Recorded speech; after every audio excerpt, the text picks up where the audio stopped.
YouTube o está en internet. Pero lo que yo le voy a dar aquí posiblemente no esté en internet.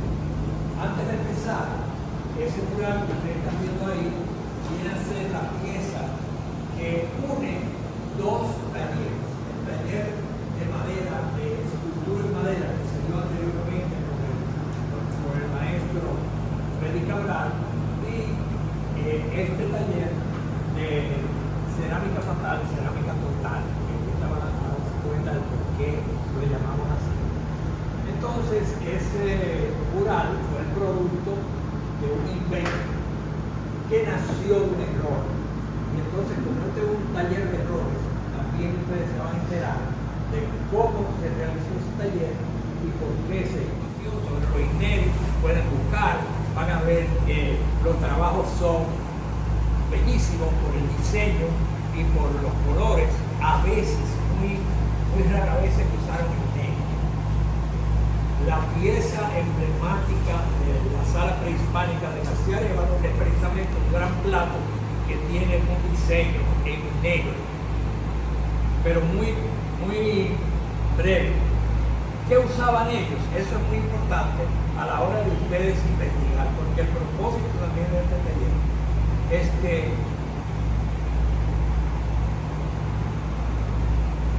aprendan con lo que no se debe hacer para hacerlo. Primero hay que aprender para después desaprender. Entonces, ¿qué elementos ellos usaban para pintar?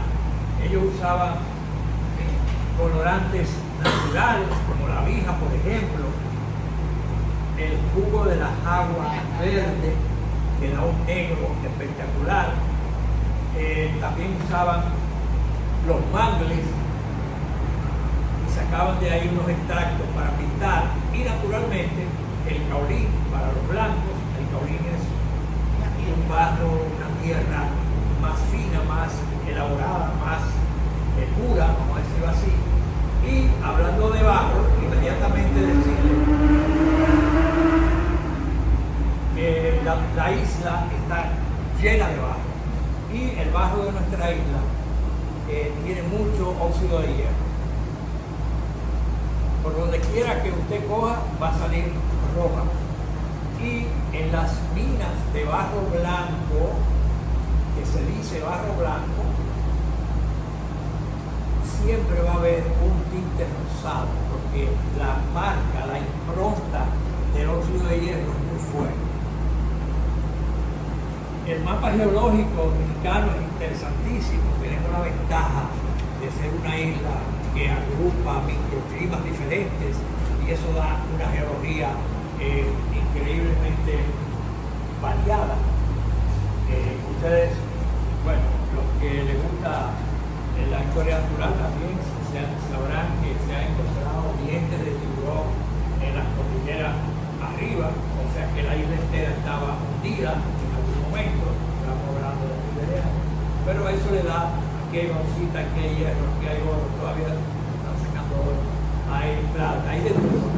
Metales raros también en el sur del país, lo que se llaman metales raros, que ahora están de moda, porque con eso se hace material. La materia prima que nosotros vamos a usar es el barro.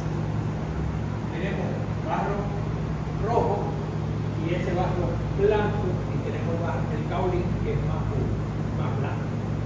Y esos barros los podemos encontrar en dos maneras. Barro de aluvión, que es el barro que se va depositando con las aguas y se va desgastando, o el barro de mina, que es un barro que usted encuentra una montaña y ahí está el barro y lo saca de ahí. A veces hay lugares en el país que usted saca el barro y ese barro lo puede manejar directamente y hacer cosas, porque es muy plástico. Hay otros que no, que hay que agregarle cosas o quitarle plasticidad porque está demasiado plástico. También cada persona en su quehacer cerámico se va adecuando a diferentes tipos de barro, dependiendo del trabajo que haga.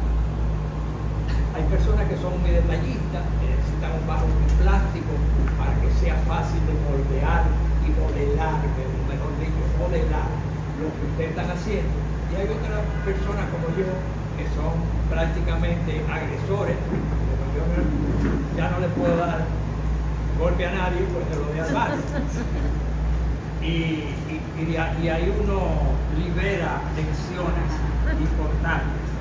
El barro, como el arte furtivo, pero ese es otro tema, es una cura. Es algo que usted se mete ahí y pasa horas y horas y horas y hay gente que descubre tarde las habilidades que tiene con las manos con el barro.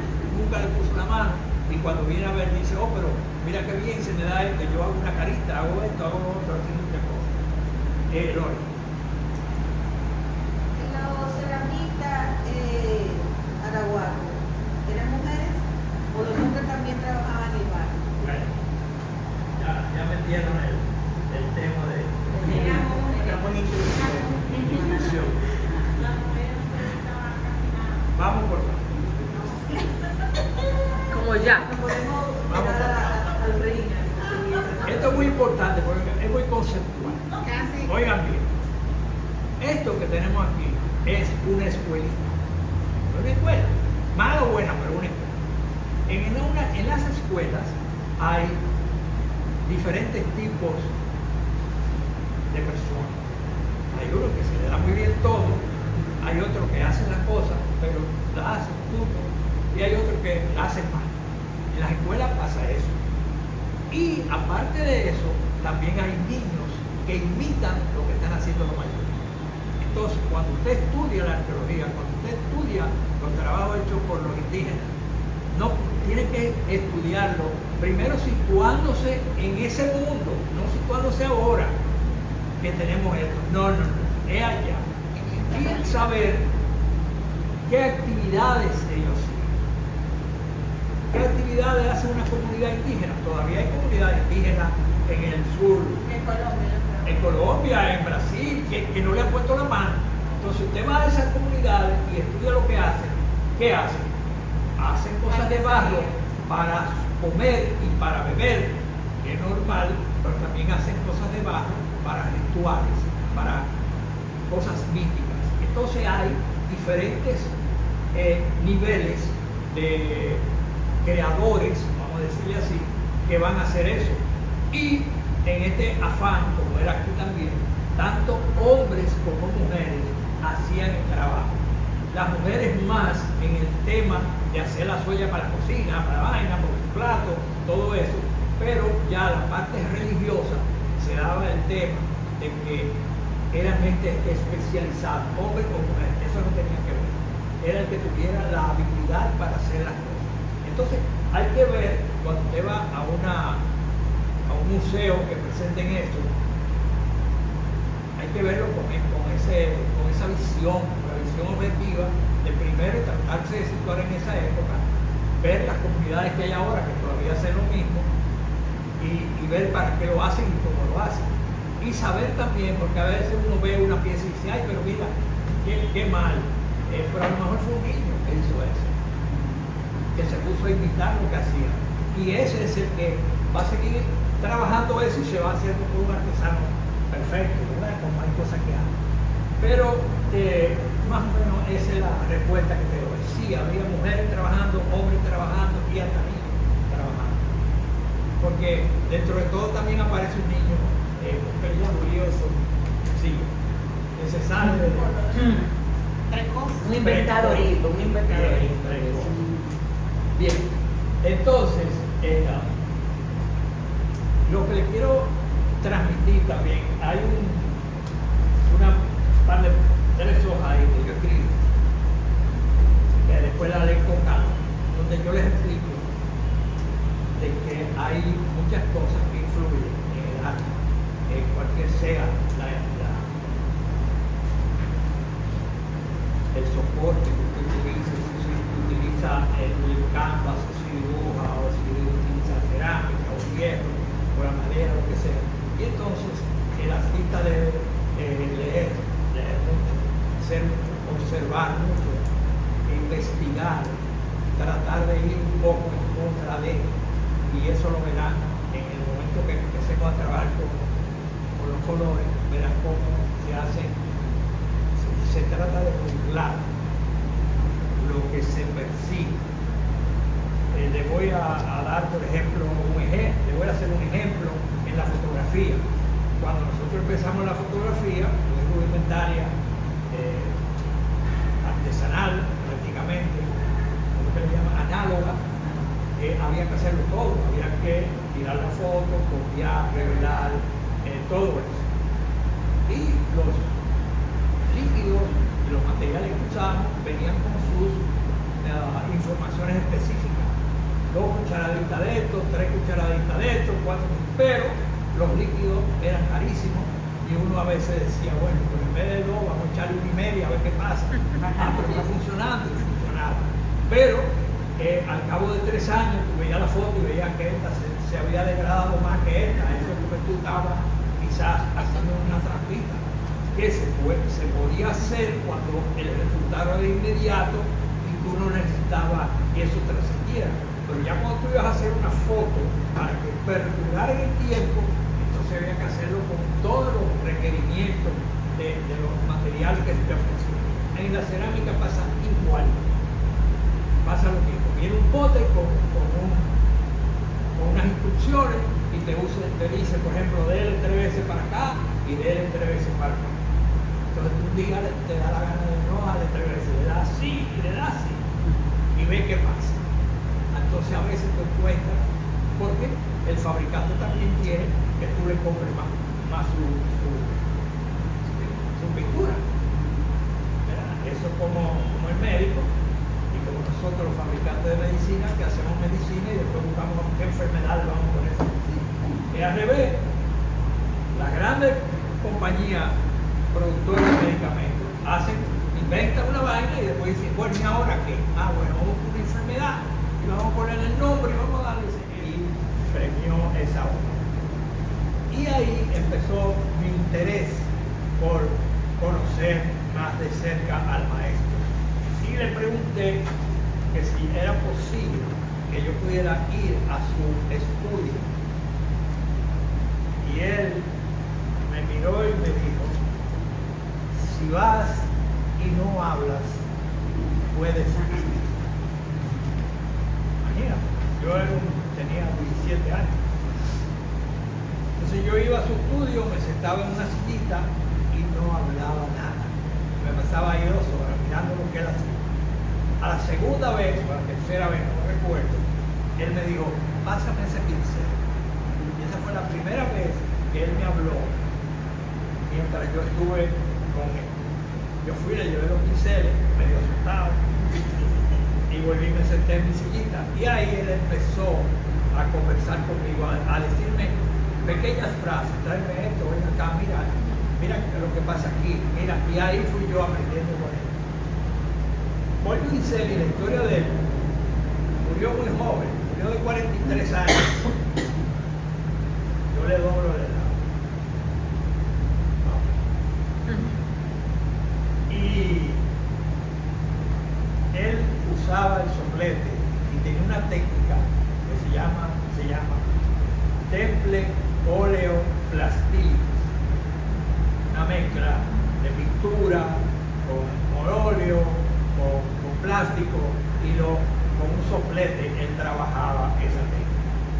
Por eso él se impresionó cuando vio mi trabajo que él premió, porque yo había hecho algo que andaba por donde él andaba, sin yo haberlo conocido. A partir de ahí, pues ese fue mi gran referente y empecé a beber de cerca de su conocimiento. Era muy introvertido, pero después que nos hicimos, vamos a decir, amigos, o la relación alumno-profesor, pues yo aprendí mucho con él. Y en esa época no había materiales cerámicos. ¿De dónde sacaba él el azul? El azul él lo sacaba de los potes de vidrio de leche de magnesia fina. ¿De dónde sacaba él el rojo? Él sacaba el rojo de las luces de vidrio de los vehículos traseras, que eran de vidrio en aquella época. ¿De dónde sacaba el marrón y el verde? De las botellas de cerveza. O sea, era vidrio y lo que hacía era quemar, con unos resultados a veces desastrosos, pero poco a poco en la investigación él iba diciendo, esta botella no la use, que no sirven, esta se puede usar, y él fue haciendo su paleta, vamos a decirlo así, muy elaborada y muy inventada, por lo que encontraba, porque aquí no había nada de pintura. Cuando llega a la Feria de la Paz y Confraternidad del Museo Libre de 1955, Trujillo se reúne con ministros de Cultura y le dice que hay que hacer,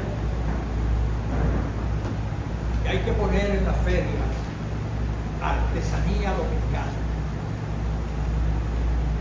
Y le dicen, jefe, aquí no hay artesanía.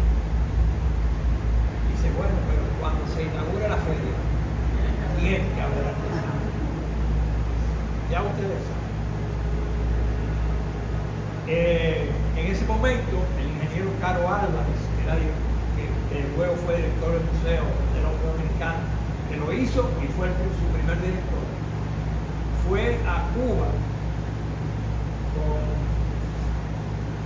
otro asesor Alves, Domingo Alves, que era presidente de Bellas Artes, director de Bellas Artes, qué sé yo, con el propósito de averiguar cómo se hacía artesanía criolla, porque el jefe había dicho que había que presentar.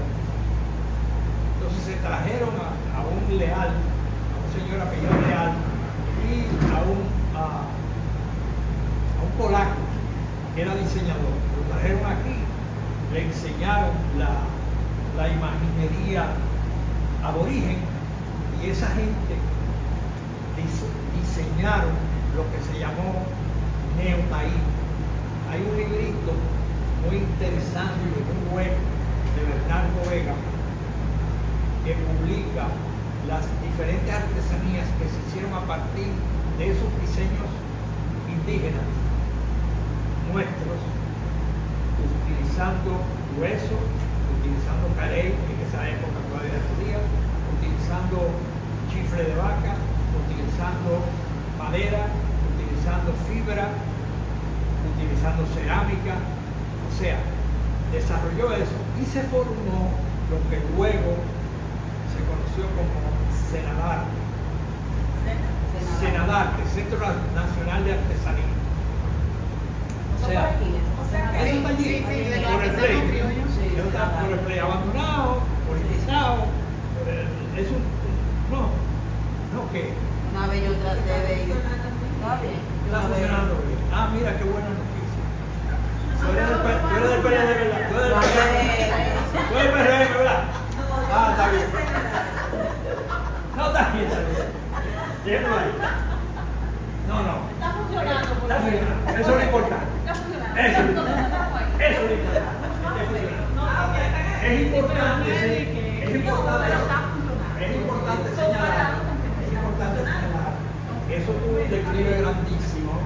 Y luego un rescate también importante con el que hoy es director del Museo de Arte Moderno, el arquitecto Federico Fonder, con la ayuda de un gran artista dominicano, Premio Nacional de Artes Visuales, Said Moussa, que fue su director artístico en ese momento. Y desarrollaron platos, desarrollaron unas muñecas chulísimas, desarrollaron un grupo de cosas que tuvo muchísima aceptación. También había unos muchachos dominicanos que después se fueron para España, que eran artesanos, que también trabajaron ahí. Pero cuando yo digo que ha habido declives importantes, es porque en ocasiones se le han hecho aportes que lo han dejado dañar. Ahí se han dañado hornos grandísimos, enormes, donados por los japoneses. Ahí la JICA, cada 2 o 3 años, traía un personal japonés que se dedicaba a enseñar, y maravilloso lo que vinieron ahí. Ahí vino Kuda, ahí vino Ito, ahí vino un montón de muchachos, buenísimo. Una vez que fui, encontré una niña muy bonita, jovencita, como tendría ni 16 años, que era una gran artista japonesa. Y la encuentro sentadita ahí, le pregunté qué hace ahí. Me dice, bueno, yo soy de la YAICA, a mí me encontraron aquí por la nevada, para que la muchacha empezara a trabajar. Si las cosas van bien ahora, qué alegría me da. Porque el Centro Nacional de Artesanía, Senadarte, con otro nombre que tenía al principio, lo creó Trujillo, de las cosas que dejó. Bien, ¿qué pasa? Volviendo a Pollinice.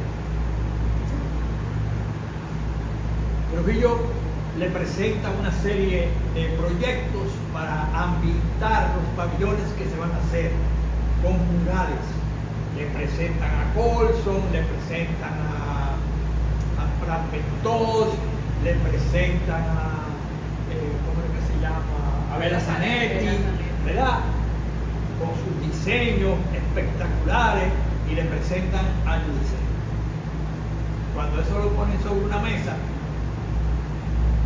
Trujillo coge los diseños de Yudicel y lo saca de ahí. Y entonces le dicen, jefe, pues mire, que es una persona, es importante. No, yo no entiendo eso. Yo no entiendo eso. Colson era muy clásico, el Zanetti era muy clásico, aunque tuvo su encontronazo con Trujillo, la famosa foto que está en el monumento de Santiago, que rompiendo una cadena. Trujillo no fue a la inauguración por esa foto. O sea, pero produjeron esos lugares. Cuando finalmente vuelven a Trujillo a tratar de convencerle de que pusiera obra de Yudicel, Trujillo dijo, bueno, sí, está bien, pero que sean afuera. O sea, como diciéndole, para que le caiga el agua, el sereno y la vaina y la vaina. Ahí es que Paul se mete en la cabeza a hacerla en cerámica. Y son los grandes murales de Paul que todavía están, algunos muy deteriorados, pero podemos ver el de la Gallera en San Juan de la Maguana, podemos ver todavía uno que hay botado en una comunidad que se... Hay uno en el ayuntamiento de Nagua. En Nagua hay uno muy bueno, en Higüey hay otro muy bueno. O sea, hizo varios afuera, hizo algunos adentro, pero generalmente todos se hicieron afuera, como para que se dañaran. Y ahí es donde yo digo que él tuvo que conseguir elementos muy sencillos, barro, ese tipo de cosas que yo digo para los colores, para hacer sus murales. Pero ahí perdura. La mayoría de los otros murales, algunos fueron inclusive vandalizados. Hay murales de Bela Zanetti, de que se yo quién vandalizados, puestos con otros nombres, en algunos sitios. Otros se conservan. Y esa es más o menos la historia. Paul muere en el año de la Revolución, en 1965. Se enferma, muy posiblemente envenenado por los gases que producían los inventos que él hacía con los objetos. Así murió un ceramista importantísimo de Brasil, que fue que hizo todo la ciudad de Brasilia, todos los murales que hay, lo pueden después buscar con calma. Se llamaba Cándido Portinari. Ese murió de lo mismo. Y es muy posible que Paul haya muerto envenenado por los gases. ¿Cómo es que se escribe el apellido? Cándido Portinari. Portinari. Cándido Portinari. Muy bellísimos los murales sobre azulejo, con una técnica de tercer fuego, que después vamos a hablar de qué es tercer fuego. Y así más o menos se resume. Él se puso malo cuando lo sacaron de su casa en una ambulancia en plena revolución, que estaba en la esquina de donde está el edificio Cogelo, esa calle que va bajando, creo que era Sánchez. Y estaba todo el pueblo afuera y lo liturgiaba. De ahí lo saca en una ambulancia Freddy Ginebra, lo lleva al colegio de La Salle, y ahí en el último piso donde viven los hermanos, ahí lo depositaron, y él días después murió ahí, muy joven. 43 años. O sea que hubiera dejado. ¿Neumonía o algo así? No, se complicó con el tema de los pulmones y probablemente le haya dado un envenenamiento por los gases. Bien. Fíjense bien, agroalfareros, o sea, sembraban, cosechaban y hacían cerámica utilitaria. Esos fueron los Inneri, que también se conocen como saladoides. Esos vinieron del centro de Venezuela, pasaron a la porción cercana al mar y de ahí por las islas fueron caminando hasta llegar a nosotros. Aquí ellos, ya de aquí en adelante no caminaron, no llegaron a Cuba.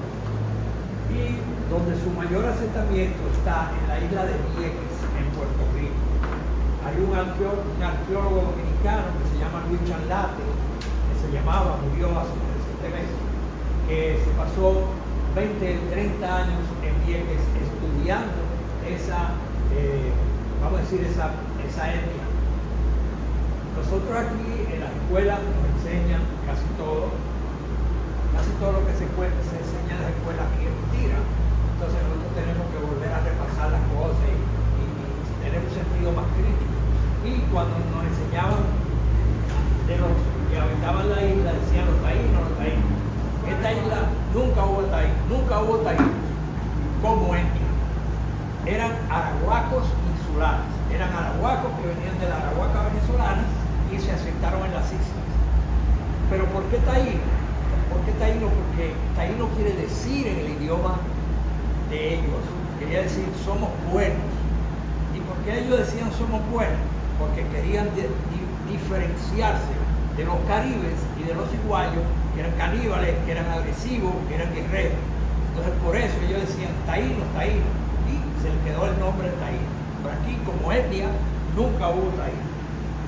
Esos son de los errores y de las mentiras que están en los libros de historia. Pero bueno, ¿pero qué pasa con los Inneri? ¿Por qué nosotros seleccionamos los Inneri para una fundación, para un nombre de una fundación? Lo hicimos porque eran mejores ceramistas que los que siguieron detrás, mejores ceramistas que los taínos y mejores ceramistas que los iguayos y mejores ceramistas que los macorices, que eran otros que habían aquí. Esas otras partes indígenas que había aquí se especializaron más en trabajar la madera y en trabajar la piedra.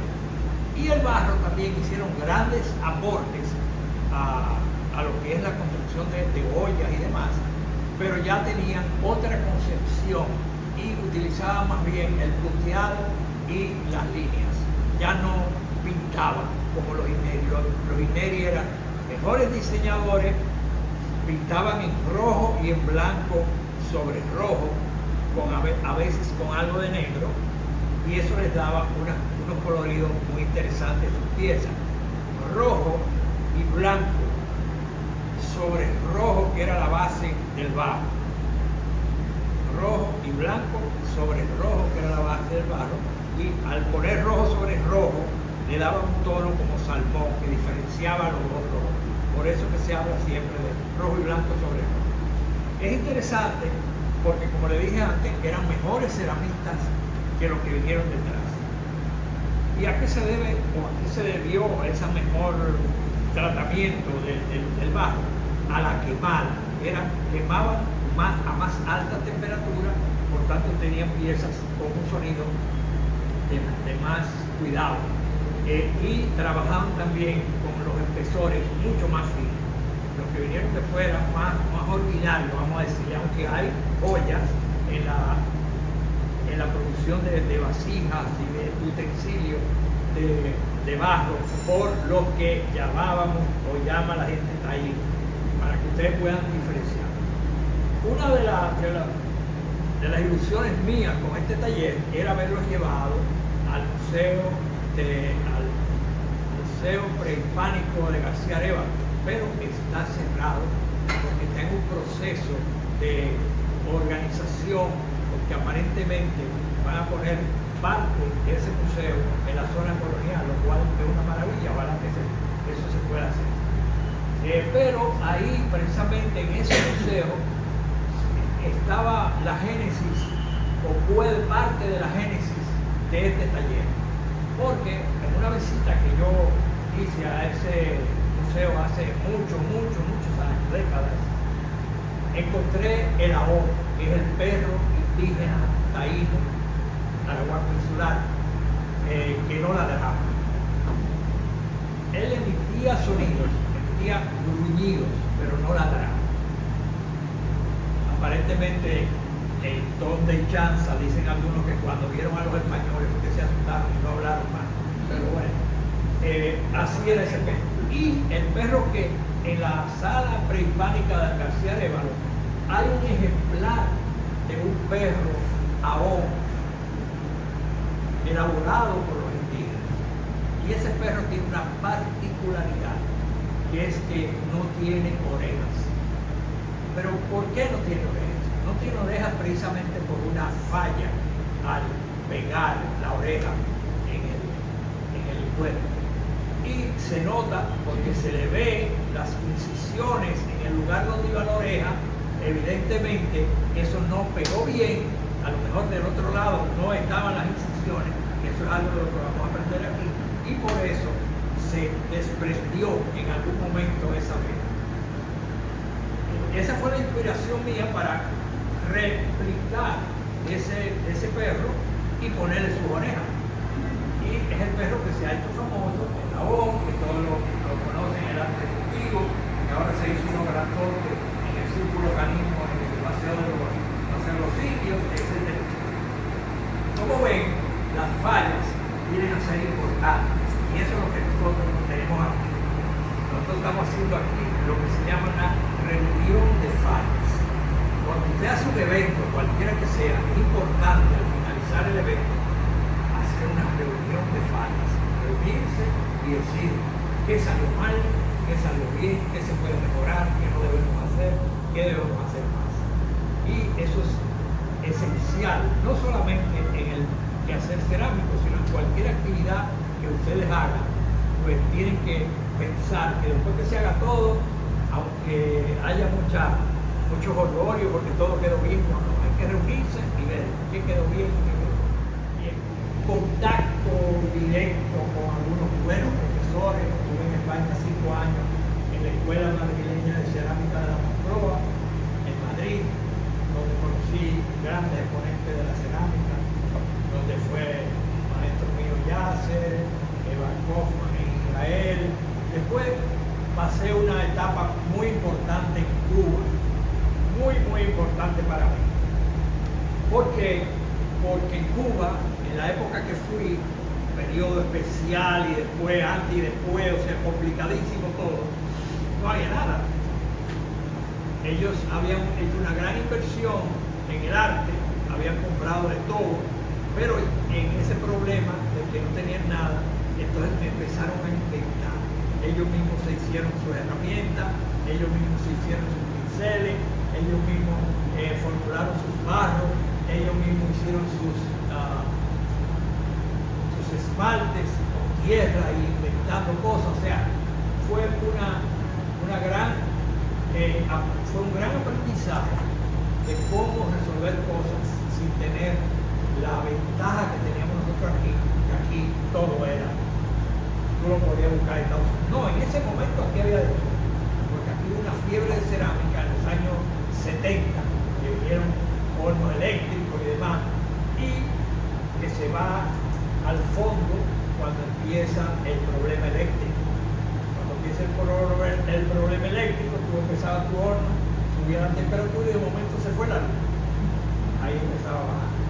Llegó la luz, ahí empezaba a subir. Y lo que te resultaba ahí, como tú no apuntabas nada, si eso hubiera sido apuntado, tú hubieras podido repetir eso y conseguir lo que se conseguía con esos problemas.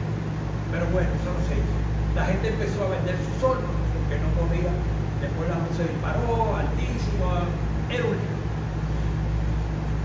Sobre todo cuando se empezó a apagar la luz, porque antes nadie pagaba luz, también se enganchaban de cualquier para la luz, y de ahí hacían su sol y hacían todo. Eso se acabó. Y todavía hay hornos agrupados por ahí que nadie usa. Otros fueron convertidos a gas. Un horno eléctrico se convierte a gas, se le quitan las resistencias, se le hace una abertura abajo, se le hace una abertura arriba y se pone un quemador y funciona bastante bien. ¿Qué más? ¿Lo que usted recomendaría para que tienen un montón de gas? No, yo lo primero que recomendaría, y eso lo vamos a tratar en su momento, es el que aprendan a quemar como que quemaban los indígenas, que no tenían ni electricidad ni gas. Entonces esa es la idea. Los que tienen la posibilidad de tener un patio, de tener un solar, que pueden hacer un hoyo y poner las piezas ahí, poner el palo, no sé qué, y hacer un pit fire. En los libros míos tal como hacer todo eso, se puede hacer lo más fácil del mundo. Hay que invertir tiempo porque hay que estar soplando mucho y meterle un abanico para que suba y demás, o darle ahí hasta que suba, pero se hace. O sencillamente con una lata de pintura, hacerle unos hoyitos arriba, llenarla de acerrín, poner una pieza ahí y provocar una combustión en reducción, que es sencillo. Se le pone arriba un papel periódico, ese papel de periódico se moja en tiner, no en gasolina, sino en tiner, que se prende y no explota, y entonces eso va bajando, te va quemando el acerrín y te produce una carbonización interesantísima. ¿Y eso alcanza temperatura suficiente como para Eso alcanza temperatura para convertir, ¿cómo te explico? Nosotros para asegurarnos la permanencia de la pieza, primero la quemamos, primero El bizcochado. le damos una primera quema, un bizcocho, primero le damos el bizcocho y después la ponemos en proceso, que es de carbonización, que no necesita tanta temperatura. Todos esos truquitos pues lo van a aprender directo para que puedan hacer.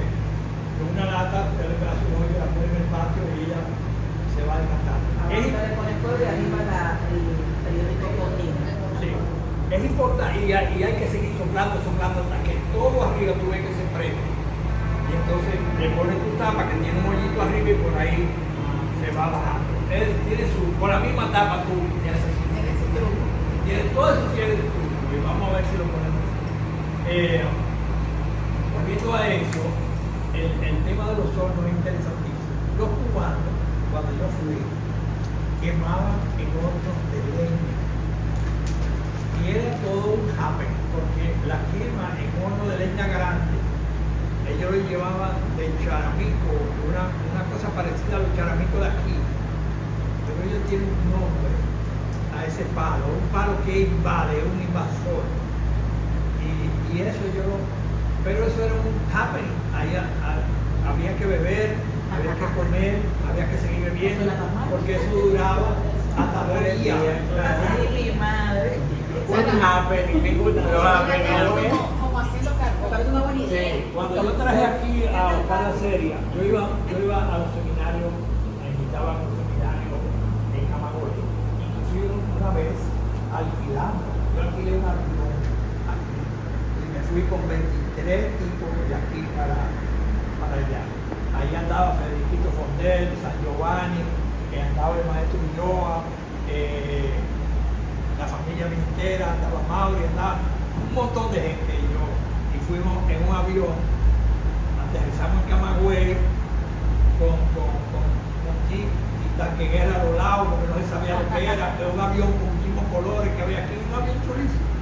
Pero los pilotos se quedaron en el seminario haciendo cerámica con nosotros porque no podían coger para acá otra vez, sino cuando se acababa la cosa.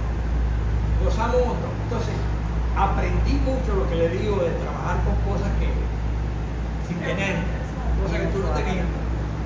Y vi las quemas de cosas, de palo, de madera. Y entonces yo traje aquí al país a que trabajara conmigo unos murales a buscar la serie y le enseñé la técnica del gas. Y el tipo se volvió loco. Porque con el gas tú prendes tu gas a las 4 de la tarde en una candelita, lo dejas hasta las 11 de la noche, a las 11 de la noche le da un poquito más activando y en 24 horas lo quemas y después deja 24 horas más que se enfría. En 2 días tú haces cosas, ya te pasan una semana quemando. O sea, él se volvió loco con eso, se llevó la técnica para acá. En ese momento, en Cuba no había problema de electricidad, pero ya empezaba la cosa. Y el gas fue una bendición, porque tú asegurabas, tú tenías que pagarlo un poquito más caro que la electricidad, pero aseguraba el trabajo. La experiencia en Cuba fue muy interesante, como les digo. Después conocí, después dedicando este taller, a un norteamericano que era músico, que se llamaba Frank Giorgini. Frank Giorgini fue el que me inspiró a mí a hacer las trienales internacionales del tile cerámico en Italia. Yo lo conocí por un libro que después se lo voy a mostrar. Le escribí por el libro, que no lo conseguía, él me lo mandó de regalo. Luego hicimos una amistad muy fuerte. Yo fui con mi familia a Upstate New York, a donde él tenía su taller. Disfrutamos un montón, porque ellos estaban chiquitos. Y tenía un taller inmenso, que el piso era caliente, porque él tenía unas resistencias en todo el piso en invierno para mantener el taller con un ambiente controlado. Él murió el año pasado, y le estoy dedicando el taller a él. Él era un gran ceramista, hizo murales en el metro de Nueva York, muy importante, y desarrolló. Él se fue a África a aprender a hacer un tambor africano que se llama Udu, Udu.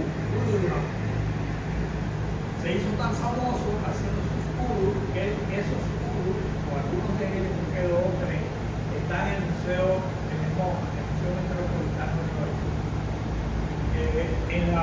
Aquí en el Museo de la Cerámica tenemos un original de él. Él los vendía a $5 y $6,000 cada uno.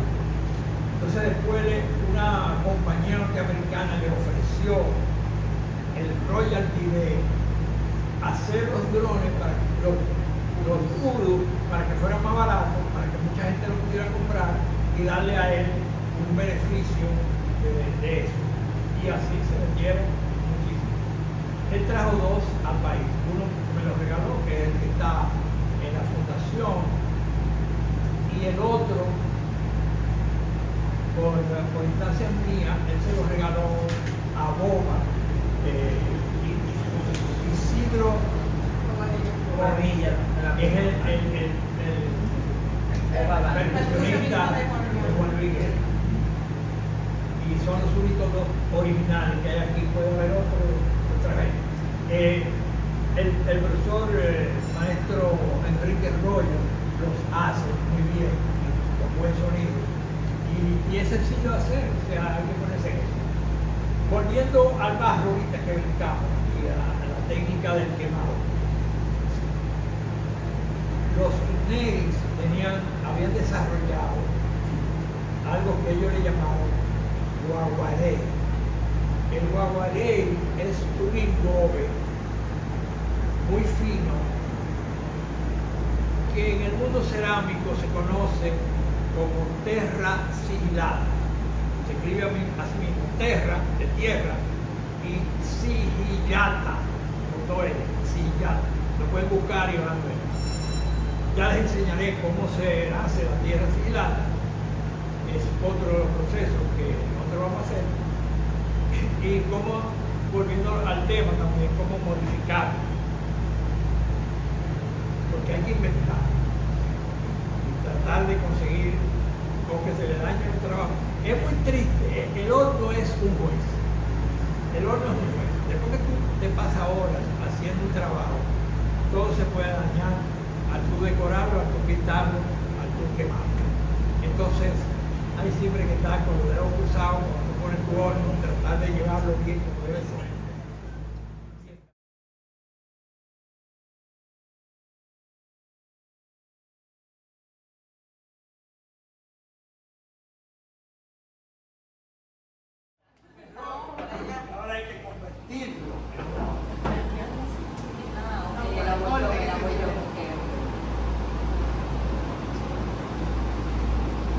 La primera pieza que yo hice, ¿cómo le explico esta clase? Yo era radioaficionado y en mi casa de arriba tengo una estación de radio con todo para hablar con ellos. Y esa tenía un escritorio muy grande de caoba que me había regalado mi papá y tiene aquí una cosita que se le sale de madera y yo ponía mi cosa ahí y yo trabajaba y hablaba por el radio y volvía ahí porque el radio uno no se pasa ahora ahí no habla con nadie y yo esperando, entonces seguía trabajando. Cuando yo tengo casi lista la pieza, que eran 4 tiles de 15 por 15, pequeños, le di con las rodillas a la tablita, volaron los tiles, cayeron en el suelo y la reacción mía fue ponerme a verlas en el suelo roto. Después de que el trabajo estaba listo, casi, estaba dándole los requisitos finales. Cuando me fui a levantar, le di a la tabla y se fue. Esa fue, y es un ejemplo de la persistencia, de la paciencia y de lo que a veces a uno le pasa y coge un pique, el pique lo nubla y tú procesas la cosa como no debe ser y lo dañas. Pude haberlo dado con el pie enconojado, como yo digo, para no decir la palabra más. Pero no, me quedé mirando y ahí empecé a pensar cómo yo podía solucionar lo que se había dañado. Ese fue mi primer error.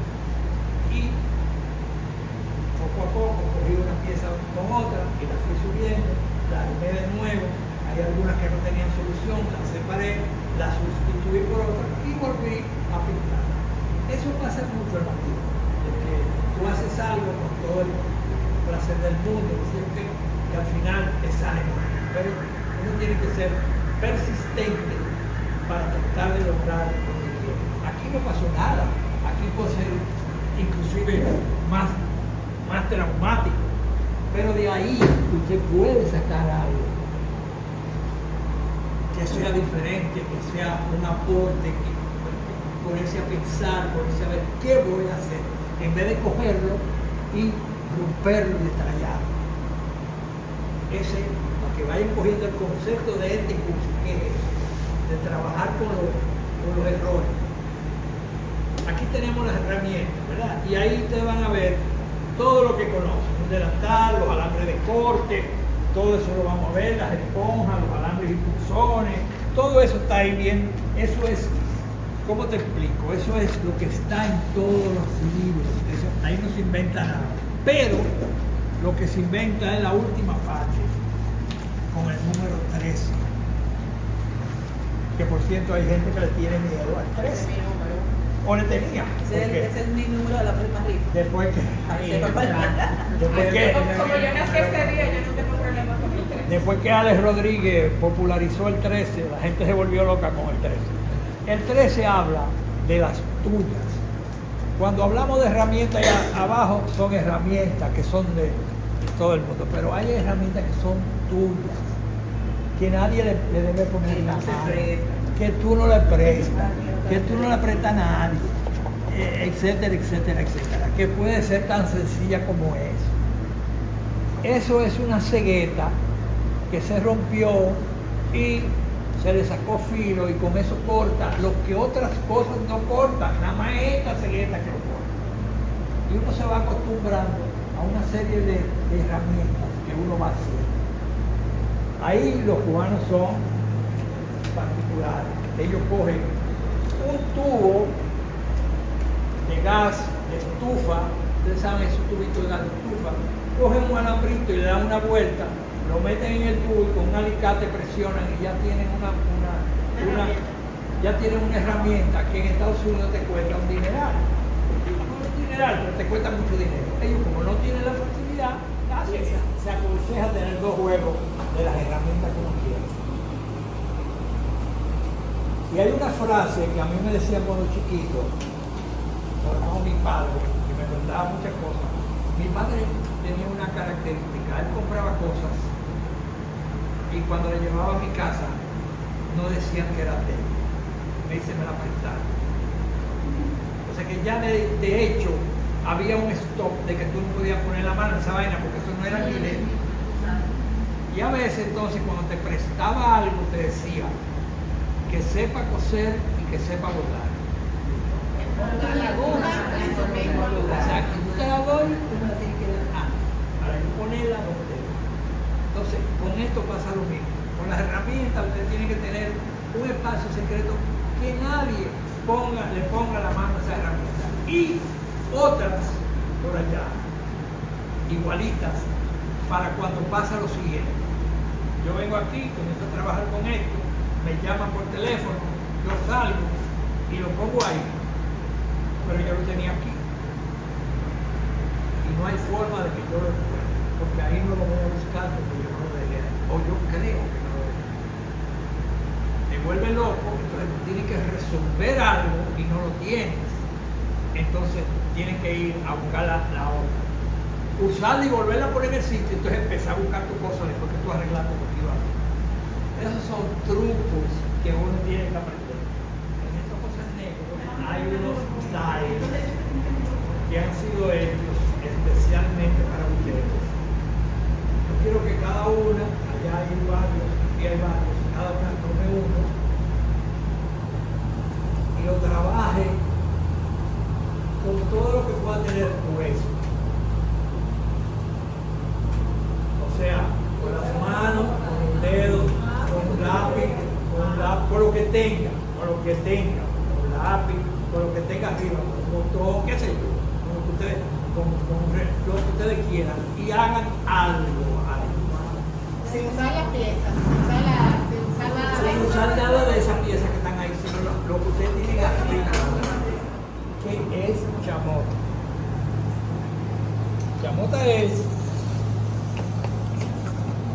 barro cocido, quemado, molido, triturado y añadido a la masa de barro para conseguir mayor fortaleza. Hay otra que es chamota gruesa, que es que ya ha sido tamizada, pero no mucho, y entonces eso te consigue todavía muchísimo mayor temperatura que te permite hacer, por ejemplo, quema de racú, donde va a haber un choque térmico muy fuerte de mucho calor, de 1100 grados a cero, a agua, y entonces te aguanta ese choque térmico, que es la que yo uso. ¿Qué pasa? Esa piedrita que apareció por ahí es cerámica, molida, triturada, pero en grano grande que aparece. Eso no es problema. El problema es que se contamine el barro con yeso. Eso sí es un problema. Porque oigan lo que pasa, que eso lo van a ver, eso está entre las fallas que vamos a ver físicamente, vamos a ver lo que pasa. Esa puntica de yeso se queda dentro de la cerámica y aunque no se sienta, ni se vea, ni se perciba, tiene agua. Aunque se queme a la temperatura que se queme. ¿Por qué? Porque ella se quemó envuelta en una, como en una cápsula, encapsulada, una burbuja. Entonces después el agua empieza a salir y rompe la cerámica, como si fuera un cáncer. ¡Pah! Explota y tú le ves el puntico blanco ahí. Eso pasa cuando en tu taller tú haces molde y tú haces barro. Cuando se va a hacer molde tiene que hacerse en otro lado lejos, bregar con el yeso lejos y no contaminar el barro que se está formulando. Muy, muy, muy O sea importante. que el yeso